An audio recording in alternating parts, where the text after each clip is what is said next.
Li Tirkiye û Bakurê Kurdistanê serlêdana hilbijartina dersên bijarte yên ku sala perwerdeyê ya 2025 û 2026 ku li dibistanên navîn bên dayîn didome.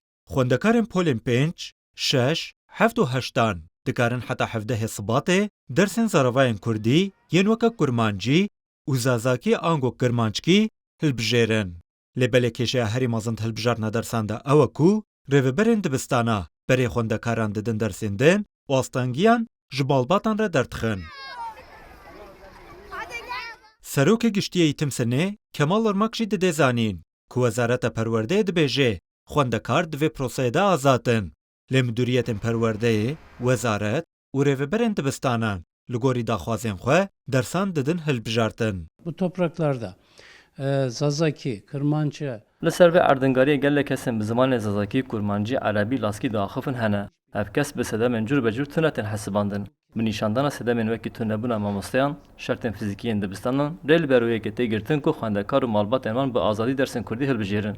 Demek dirêja dersên olî mecbûriye li dibistanan û li gel vê çend dersên din jî yên olî hene ku rêveberên dibistanan van dersan bi wan didin hilbijartin.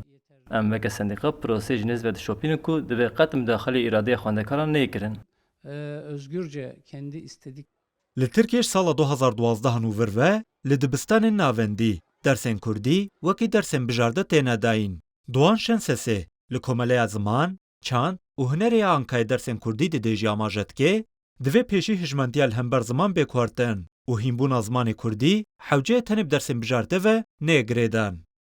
اینها زمانی که 3 میلیونات به تنه به هر بجره اپس کری که مزن ها پیشا زمان پرورده یا به زمان دایی که دگره هم سری دا و دخواز یعنی هم دو بیشین برای پیشی زمان وکن هر کس به زمان دایی که پرورده خواب ببینه یعنی پرورده تنه زبوی زمان هیمونه نه هر دبستانی سرطهی دا دست پیبه که حتی آنی زانینگه ہے حتی آنی ها زمان دایی که بیدیتن بیو آوایی هم او دکن لی ام اوجی وکی بس کریگه که مازن نبیان نبیجن چما حال زمان او هنه ام لهم برجی نینه نم نبیجن برای گل من نچه بلا بچه لی وکی و گویی ویجی به آوایی که رکوپک نینجی